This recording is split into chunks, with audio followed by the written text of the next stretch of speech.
So what's my program of study? It is it's a PhD in public administration. If you're wondering what is PhD, it stands for Doctor of Philosophy. Now I don't know why they decided to turn around the wordings instead of what philosophy philosophia doctoria. I think that's the actual Latin meaning, but in English you just say Doctor of Philosophy. That explains honestly why instead of saying Doctor of Philosophy, it is philosophy doctor. Is a Doctor of Philosophy when you say it in English. But yes, PhD is Doctor of Philosophy, and it's somewhat similar to just another doctorate, like professional doctorate. But I'll not go into that right now. Um, yeah, so it's in public administration. Why did I choose public administration? One of my seniors once said to me, "If you think you have nothing to do with politics, politics has everything to do with you." And that was an eye opener. As an active duty military personnel, I must state that the views and opinions expressed in this video do not represent the United States government, United States military, or the United States Army where I serve. They are 100% my views and my views only. I'm also interested in understanding how my government runs, how lawmakers, how executive members make decisions, how bills become laws, what's the process, how government institutions get funded, the budgeting process. And in addition to that, I really was interested to know a little bit of public finance, like how you get to make financial decisions, like how does your council, your local council, arrive at making a capital spending? How do they arrive at making a capital budget, projecting how if you want to buy a vehicle, what's that vehicle going to cost you, maintenance, etc., etc. Within 5 years? Is it going to hold its value? Is it going to be a good purchase? Just knowing how to do those calculations to arrive at making an informed decision really was something that I was interested in doing, and hence the program of study.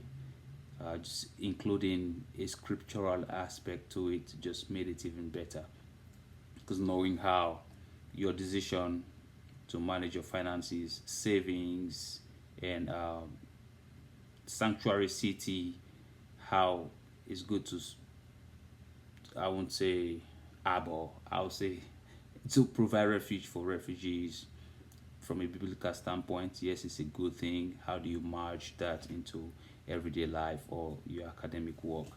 Those things were also interesting, and I have had fun doing that during my program of study. Where am I in my study? I am writing my dissertation. It has been a gruesome journey. I am on page 97 of my dissertation proposal. The dissertation proposal is the first three chapters of your dissertation. In essence, this is where you tell your school, yeah, this is what I'm trying to research. This is my research interest.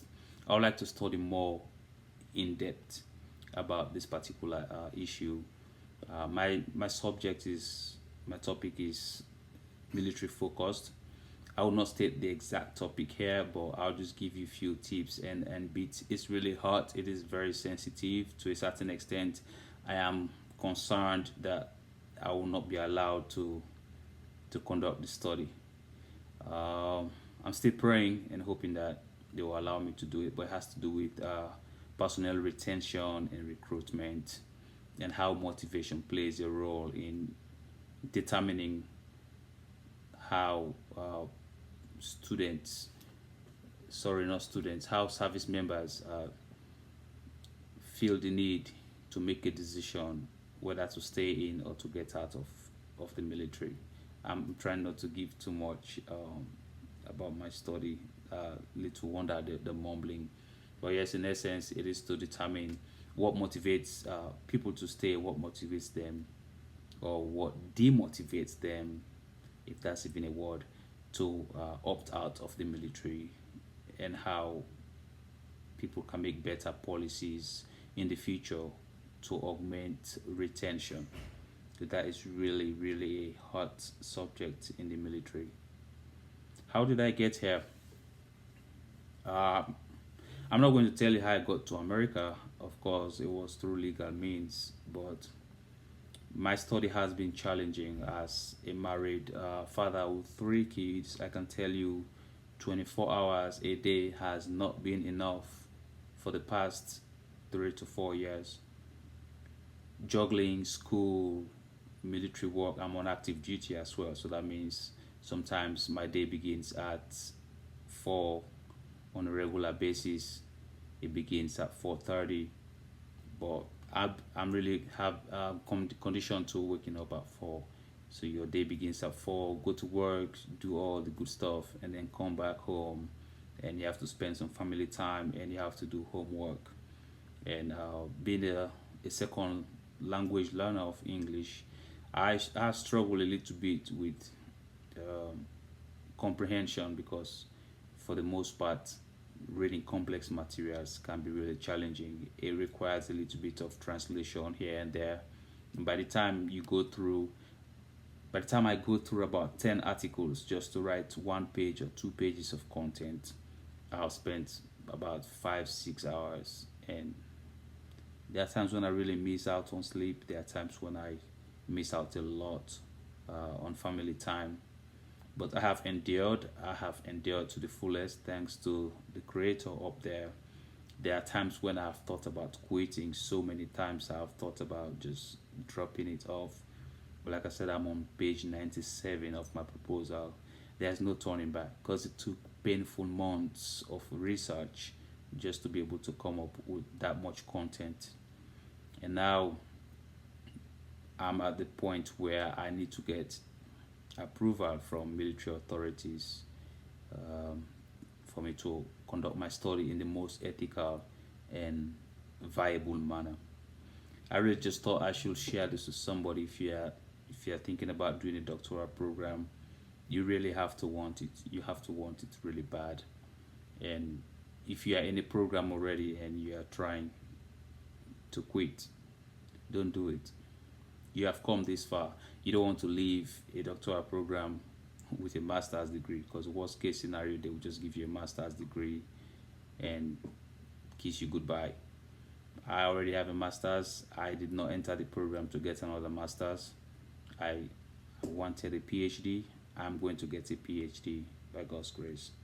But just a word of encouragement for you out there. If you are in this trouble, hang in there. If you are thinking about it, don't let this scare you. It is certainly doable. You can do it, but you have to want it really badly. You really have to have a genuine desire to pursue it because it is going to be most likely the toughest thing you have done. And it's not like coursework is tough, it's just because there are so many things that come with it. Work life balance is a thing for sure when you start a PhD. It is going to affect your family life, your social life. You say, okay, I'm single, it's okay. No, it's not entirely okay because you're going to miss out on certain things, especially in your social life. And even when you go out, sometimes say, okay, let me just decompress. There's just something at the back of your mind that keeps pushing you, or you have to do this homework, you have to submit this paper, you have to do this, you have to do that. But that's just for me, that's my experience. So I would say I've really not had 100% peaceful time in so many years. Well, 3 to 4 years, I would say. But it's almost coming to an end, and I'm going to hang in there.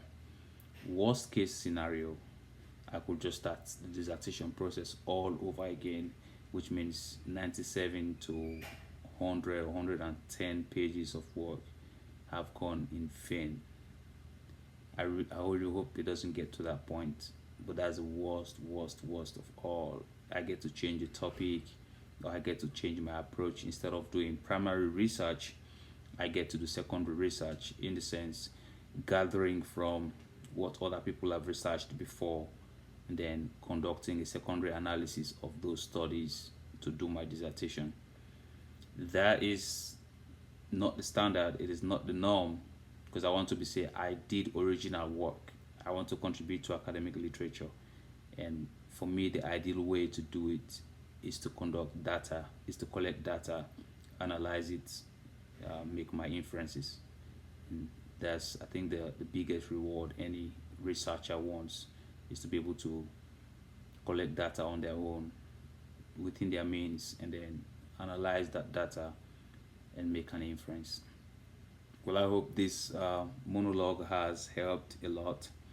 I wish you all the best, and I hope that you pray for me as well as I go toward the end of my doctoral journey. All being equal, upon receiving approval to conduct my study, I'm going to wrap up my dissertation proposal, which consists of the first three chapters, and I'll submit that to my dissertation committee.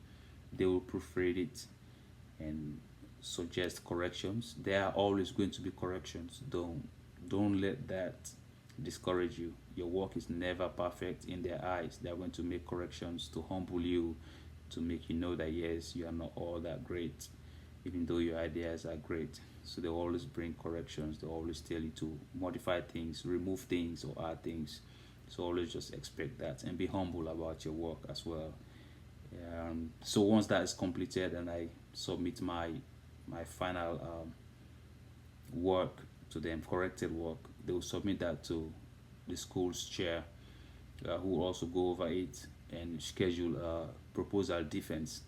So I get to face them and defend my proposal, give them the problem statements, the topic problem statements, um, why I want to do it, significance of my study, how I want to do it, what method I want to use, what's the design, and all that. So it's just about pitching, like pitching a sales.